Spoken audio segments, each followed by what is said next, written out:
자, 우리 무간사주, 무죄사주 이렇게 얘기하잖아요. 간이 없는 사주는 어떨까? 재가 없는 사주는 어떨까? 간이 없으면 과연 직장이 안 좋고 자녀가 안 좋을까? 재가 없으면 과연 재물이 없고 처운이 안 좋고 아버지 운이 없을까? 이런 육친으로 해석을 해서는 안 됩니다. 자, 무토일간이 만약에 목이 없는 무간사주 직장운은 어떨까? 이렇게 한번 보도록 하는데요. 무토일간의 목은 나무이잖아요. 나무는 직장이기도 하고 내 자녀이기도 해요. 그러면 과연 무토일주가 목이 없는 사주들은 다 직장이 뚜렷하지 않고 사업을 해야 되나? 아니면 내 갈 길을 가야 되나? 이렇게 보는 경우가 많잖아요. 그래서 보통 이제 우리 젊은 20대들 사주 보러 오면 간이 없으니까 넌 직장생활 하지 마라 이렇게 해석을 하는 이렇게 명리학자들이 있습니다. 그거는 절대로 안 됩니다. 간이 없다고 직장이 없는 것이 아니고요. 또 재가 없다고 재물운이 없는 것이 아닙니다. 그래서 무관사주, 무재사주를 한번 설명드리도록 하는데요. 그 명리학자들이 우리 무관사주, 무재사주 없으면 없다 이렇게 보지 마시고요.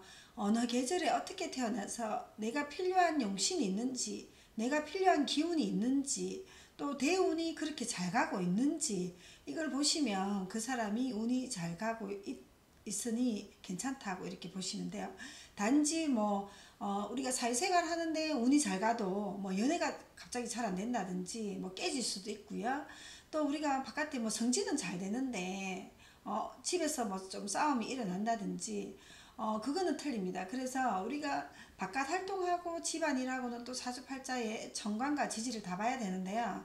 그래서 내가 지금 너무 잘 나가고 있어. 바깥에서는 굉장히 승승장구를 하고 있는데 집에 자녀하고 안 좋다든지 아니면 내가 승승장구를 하고 있는데 집에 어른이 편찮으셔서 굉장히 고민이 많다든지 누구나 다 고민은 있습니다. 그렇지만 내가 사회적으로 좋나 안 좋나를 우선으로 보고요. 그 다음에 이제 집에서 사람관계, 인간관계가 좋나 안 좋나 이렇게 사주를 푼다고 보시면 돼요.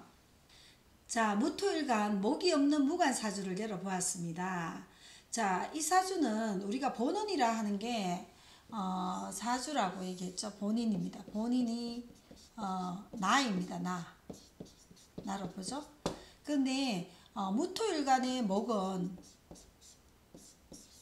직장이기도 하고 내 자녀이기도 하고 이렇게 보죠. 이 사주는 지금 사주를 봤을 때 무토일간이다. 그런데 무토일간이면서 뭐가 있나가 봅시다. 목은 없다. 또 그 다음에 화는 있나 봅니다. 화가 있죠. 또 수가 있나 봅니다. 수도 있죠. 또 금도 있습니다. 또 그 다음에 토도 있습니다. 자, 그러면 우리가 계절이 이렇게 태어나면 술토로 태어났습니다. 술월에 태어나면 가을이죠. 가을. 진토는 봄이죠. 봄. 그래서 같은 토라도 좀 틀립니다. 그래서 이제 이 사주는 가을에 태어났는 무토일주다. 그럼 술토 속에는 우리가 뭐가 있나요? 이 사람한테 술토 속에는 신정무가 있습니다.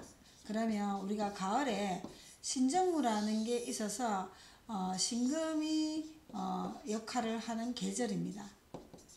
자, 이렇게 이제 봅니다. 자, 그러면 여기서 보면 경금과 신금이 있습니다. 경금과 신금을 보면 식신격이라고 합니다. 식신격이라고도 할 수 있는데요. 술토가 있어서 식신격이라고 할 수도 없습니다. 자, 식신격이라고 하기도 하는데 무조건 식신격이라고도 할 수는 없지만 우리가 술월에 태어났기 때문에 이 신금이 정관의 신금이 굉장히 강한 그런 계절에 태어났습니다. 그러면 금은 우리가 가을에는 금을 수확하는 계절이잖아요. 수확한다. 자, 이 사주는 금을 수확하는 계절인데 자, 그러면 가을에 신금이 필요하고요. 이 신금은 해자축월에 힘이 있다고 저번에 제가 말씀드린 적이 있죠. 그러면 해자축 인묘진이 좋습니다. 신금이 해자축 인묘지진으로 좋은데, 자, 이 사주를 볼 때 해자축 인묘지진으로 운이 가고 있습니다. 그래서 무토 일주이지만 무토가 우리가 뭐 힘을 받느냐 그거보다도 우리가 사회생활 하는 데 있어서는 경수로를 봐야 됩니다. 사회생활 하는 데 있어서는 경수로를 봐야 돼서 경수로에 지금 필요한 기운이 뭐가 있느냐. 그런데 이 신금이 떴어요. 이 신금이 뜨고 임수가 떴어요. 그래서 신금이 필요한 해수 임수가 사주에 있습니다. 자, 해수 임수가 있으니까 사주가 좋죠. 1차적으로. 자, 그러면 신금이 임수가 있고요.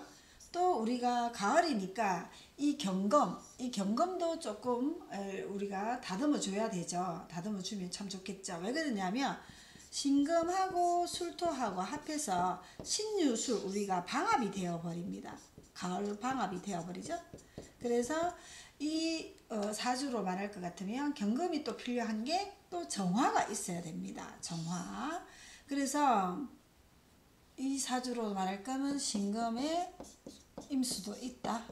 또 그 다음에 힘이 있다. 또 그 다음에 이제 경금이 있어서 또 정화 가을이다.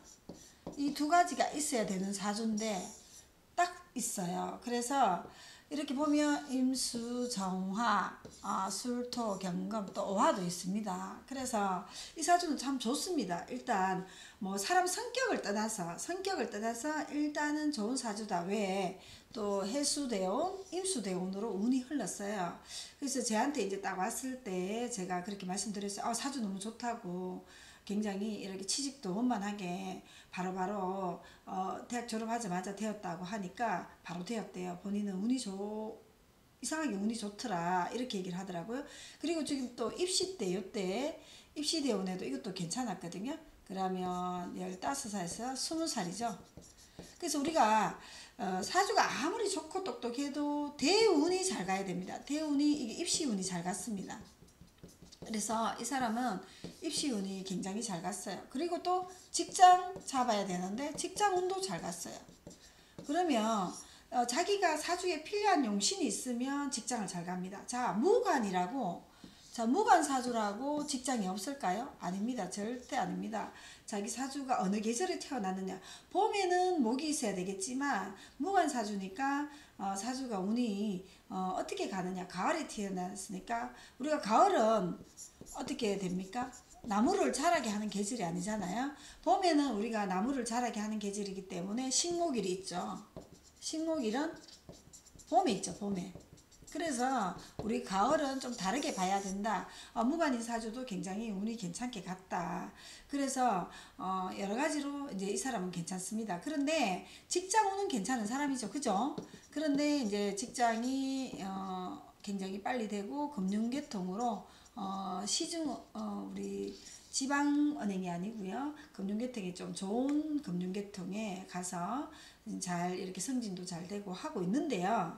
문제는 뭐냐면 이 사람이 지금 이 신금이 있어요. 그러니까 이 지지의 신금 이거는 날카롭다고 보는 거죠. 이게 날카로운 거로 보죠. 그래서 이 신금은 좀 어떻게 보면 하극상을 할 수도 있어요. 왜 그러냐면 이 물이 있기 때문에. 그래서 내가 저 사람이 아니다 이러면 가을에 태어났는 사람은 목이 없으면 좀 냉정할 때는 냉정해요. 근데 이분은 일시가 단단하기 때문에 이 냉정한 것도 바로 잡아주는 게 딱 있어요. 이렇게. 그래서 좀 냉정할 때 냉정하기 때문에 이건 아닙니다. 저건 아닙니다. 이렇게 했으면 좋겠습니다. 저렇게 했으면 좋겠습니다. 이렇게 하면 윗사람이나 이런 분들은 좀 싫어하겠죠. 왜냐면 뭐 또박또박 자기 할 말을 또 경우 있게 예의 바르게 이분은 좀 이렇게 목이 없으니까 뭐 성격이 급한 건 아니잖아요. 확실하게 딱 단호하게 단호가 있어요. 그렇게 얘기하다 보니까 윗사람이나 주변 사람들이 이 사람한테 좀 부담스러워 할 수가 있어요. 이제 그런 것 때문에 저한테 왔는 거예요. 뭐 바깥에 활동은 잘 나가고 하는데 사람들과의 관계가 소통이 덜 되고 좀 힘들고 이렇게 해서 그런 부분에 있어서 좀 괜찮아지겠나 아니면 다른 데로 발령이 나겠나 그러면 좀 이쪽 사람들하고 부딪히는 게 좀 적어지고 다른 사람들하고 사귀면서 괜찮아질 수 있겠나. 그래서 제가 말씀드렸어요. 좀 본인이 생각하고 깊게 얘기하는 성격이긴 하지만 그래도 본인은 딱 할 말을 하는 성격이다. 그러다 보니까 남한테 좀 양보도 좀 해야 되고 좀 뒤로 물러서는 것도 연습을 좀 해야 되고 그렇게 해야 된다. 그리고 특히 더 원래 경자년 내년에 신축년이잖아요. 그래서 그런 부분들이 조금 양보도 해야 되고 그렇게 이제 제가 조언을 좀 해드렸어요. 그래서 우리 사주가 좋나 나쁘나 이런 걸 그런데 우리가 직장에 가서 사람들과의 관계가 좀 약하면 굉장히 지옥이잖아요. 너무 힘들 수도 있고 이런 부분들이 있기 때문에 우리가 직장 생활을 잘해야 된다고 봅니다. 우리 직장은 하루 종일 있는 공간이잖아요.